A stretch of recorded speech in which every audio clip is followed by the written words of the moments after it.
The fact that Vodafone-Idea is struggling to stay afloat is no secret. For some time, it's known that India may turn into a duopoly in the telecom market, and the third player, Vodafone-Idea, may not be able to continue for much longer. In the background, of course, are AGR dues that telecom companies have to pay. All telecom companies have to pay it, so does Bharti Airtel, but Vodafone-Idea has been bleeding subscribers consistently. Vodafone and Idea got together in 2018 to stave off the aggressive pricing and quote-unquote attack from Jio, which really upset the apple cart for the telecom market. And Vodafone-Idea since then has really been grappling one way or the other. The final blow in the coffin perhaps was recently when the Supreme Court rejected the freshest appeal from telecom companies to recalculate their AGR dues. Now, we know how dire the situation is because of a letter that has emerged. Kumar Mangalam Birla has written a letter on the 7th of June to Rajiv Gauba and said very clearly that, we need help, otherwise we will not be able to survive. He's even offered, and this is important, he's offered to give up his 27% stake to any PSU, government entity, domestic financial institution, or really any company who's ready to take it forward and keep the telecom company afloat. What exactly is in that letter? My colleague Nayantara Rai is telling us more. The 1.8 lakh crore rupee AGR case has, stakeholders in the telecom industry very worried. There are anyway questions being raised on whether Vodafone-Idea will become a going concern. And now you have Kumar Mangalam Birla, who has written a letter to the government. Now, we should point out this letter is dated 7th of June of this year. That means before the Supreme Court dismissed the telecom company's plea for reworking the AGR math. But what is so crucial about this letter is Kumar Mangalam Birla offering to give up his stake, to give up the promoter status, to find a knight in shining armor for Vodafone-Idea. That pretty much sums it all. But what he's also doing is throwing the ball in the government's court, where he says, and I will quote from this letter now, which ET now has accessed: to actively participate in fundraising, the potential foreign investors want to see clear government intent to have a three-player telecom market, consistently with its public stances, through positive actions on long-standing requests like clarity on AGR liability, adequate moratorium on spectrum payments, and most importantly, a floor price regime above the cost of service. So, Kumar Mangalam Birla, throwing the ball that, in a sense, in the government's court, goes on to say that is willing to give up the promoter status as a duty towards his 27 crore Indians that are, that are associated with the telecom company. So let's see how the government responds to this. Is it going to promise floor price action? Will it do a U-turn on its AGR case? So interesting days ahead of us. Vodafone-Idea, running out of options. This is the latest salvo by them. So what are the options? Is it the inevitable that we will have two players in the market? Will this desperate plea for help by Mr. Birla be answered by the government? What can they really do? To talk about some of these queries and issues that we are seeing before us in the telecom sector, I'm joined now by Sanjay Kapoor, former CEO of Bharti Airtel and former chairman of Micromax, a telecom industry veteran, and R Chandrashekhar, former DOT secretary, another telecom industry veteran. So welcome to both of you, and thank you so much for speaking with us this evening on the India development debate. Sanjay, let me begin by getting your take. What do you make out from this letter? The letter precedes the final rejection of the telecom company's appeal to the Supreme Court, and there were some hopes perhaps that they had from that. So in that sense, nothing really changes from when this letter was written on June 7th, isn't it? The situation has only become more dire for Vodafone-Idea. Yeah, good evening to you and all the viewers. Absolutely. I think Mr. Birla's letter is more metaphoric from two perspectives. First, I think he's giving a clear message that the company needs to be saved, and the only way it can be saved is through a government intervention. And the second big message that he's giving is that a duopoly is not an ideal structure for India. We started from there. We've gone a complete 360 degree. from a duopoly to an oligopoly to a perfect competition to a hyper competition, then back to duopoly, and now slipping into oligopoly and now slipping into duopoly again. So I think he's warning the government to say neither is a duopoly good for the customers, nor is it good for the industry, nor is it good for the ecosystem. So I think it's very metaphoric in the true sense. Now, to really come down and go into the details of that letter and say, no company in telecom survives or stays in business to just survive. They are there to compete. And if you're not competitive, then you don't compete, right? Then you stay out. Here, even if we were to make that company survive a little bit, that's not going to get them out of the position they are in. They will probably elongate their non-existence or becoming irrelevant to the market, but eventually they'll go. And I think the live example in front of us is the state incumbent companies. We have 2 public sector companies who've been in this business for God knows how long. And, they are there, they are surviving, with government's help, but they're irrelevant to the market. Nobody even talks about them. So I think in these businesses, if you want to really make a difference to the market and stay, you need to be competitive. Just for survival is like standing still in water. If you stand still in water, you go down and drown, and that's a non-option. So I think Mr. Birla is clearly saying, guys, come in, help us out. And there are ways to do it. There are ways to make sure that the government looks at the problem currently and the government looks at the survival in future. Although the options are very we'll come thin. To that. Yeah. Sanjay, we'll come to that. We'll come to that in a bit of detail. No, we should talk about the options in a little more detail. So we'll come to that. We'll break it up. But I want to focus on a different way of looking at this. Mr. Chandrasekhar, great to have you on the show.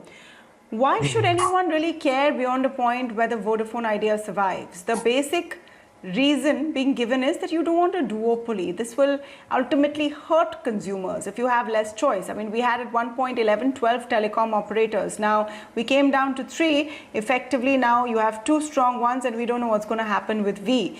But let me pose that question to you in the context of what Sanjay Kapoor just said, that if you have a third player just hanging around, existing for the sake of it, like the 2 government players right now, what really is the point if they aren't competitive and a first choice for consumers? Yes, I fully agree with what Sanjay just said, that what you need if you have a third player is an active competitor, not an also-ran who is literally drawing last breath. That really does not make the situation materially very different from a duopoly. I think the question is whether for a country of India's size, a duopoly would be the best deal for the consumers in the long run. Because without adequate competition, at the end of the day, the consumers would be sort of at the losing end. And it's not always easy for a regulator to keep intervening in the market with regard to pricing and all those kinds of fast commercial decisions that are required by these companies. So for the consumer, from a consumer perspective, the best guarantor of consumer rights and consumer service is actually more of competition. It can, of course, be argued that a duopoly also is a competition if both of the players are sufficiently strong. And in the current situation, actually, there's a slightly more nuanced question, which is the difference between a 3-party competition and a duopoly sufficient to warrant very massive governmental intervention, including and not limited to either foregoing a large amount of revenue or deferring a large amount of revenue, or the regulators stepping in and making very active decisions like what Mr. Birla had asked in his letter, a floor pricing, which is above the cost of service, which is also problematic. Who determines the cost of service?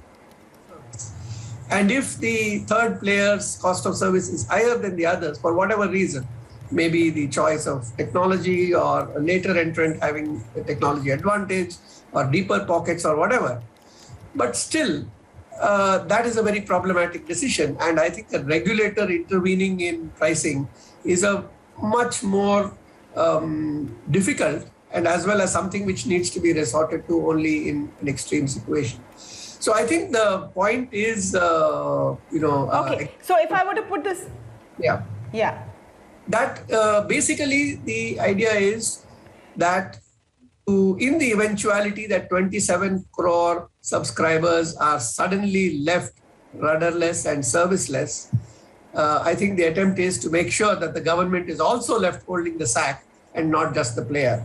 And I think for the government to intervene, I am not sure that the case is strong enough in the given circumstances, even though they prefer. okay. So if let me put it in a nutshell. This letter, since it's been written to the government as an SOS of sorts, you are saying, Mr. Chandrasekhar, that there is no strong case for the government to come in and be the knight in shining armor and spend a lot of money, forego a lot of, revenues to save Vodafone-Idea. It's 27 crore subscribers at the end of the day. Quick response from you on that point, Sanjay. Do you agree? Is there a strong enough case for the government to step in, set a floor price and save Vodafone-Idea? It all depends on how you define government. At the end of the day, there are so many parts of this business globally, because it's a heavily regulated industry, that without government's intervention and support, these businesses often struggle in every part of the world. So given that as a backdrop, there is definitely a lot that the government can do. And let me break the problem into two. One is the situation that you are in and what can you do to get out of it.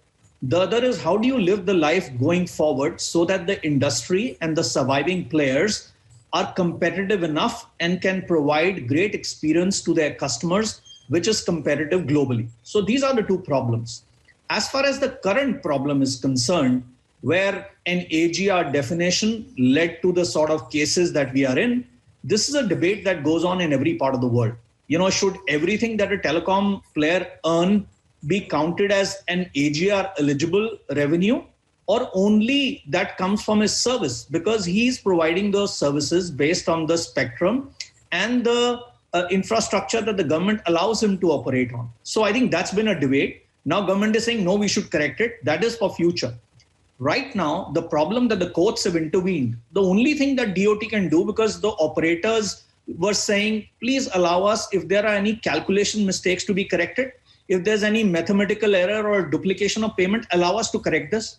I'm absolutely certain no government in the world wants to enrich itself by charging doubly or by mathematical errors that have occurred. So I think more than the courts, the government needs to intervene. The DOT needs to intervene and say, okay, guys, take a fair chance. If there's something, we will correct it. I think that would have solved the problem. But the problem of accumulated debt in the industry is a doing of the pricing, which is not the mistake of the government, but the operators as much. That they have not raised prices. We are in a syndrome where we are just rendering ourselves uncompetitive for future technologies and customer experience as compared to the rest of the world. Going forward, how do you correct it? Well, the government has already said they're going to relook at the AGR. They're going to look at the revenue share. They're going to look at sunsetting the SUC, which are the right things to do. And finally, with so much of incentives being given for manufacturing in India, fiber, which is going to become a quintessential part of our survival with 5G and future technologies, need to be incentivized similarly. All the intracity fiber that's going to come up in future to improve the customer experience and be globally competitive needs to come under the same PLI schemes, so that the operators can bail themselves out on capital that can be shared amongst all of them. They all need to share that. Just to put things in perspective, China, you would have read this morning, has already made 1 million 5G sites. We have not even started the journey on 5G, and it will be a very, very expensive journey given our prices and fact that you need 100 megahertz spectrum. So low prices So low prices continues to be an issue, but let's look at it this way. Low prices has facilitated the spread of digital usage to unimaginable proportions. Today, when we look at the numbers for UPI, when we look at the numbers, or even the launch of something like an e-rupee, it's, you can even think about it because it's on the back of low prices. When Zomato came out with its roaring success, there was, not by coincidence that Dipinder Goyal has thanked Jio for the platform where he could grow. So, sorry for this, long interjection, but my point, and R Chandrashekhar, the question to you is that, is increasing prices drastically even an option? I know telecom players have started inching in that direction. Bharti Airtel has let go of one of its very low subscription models right now. But do you see any big change over there?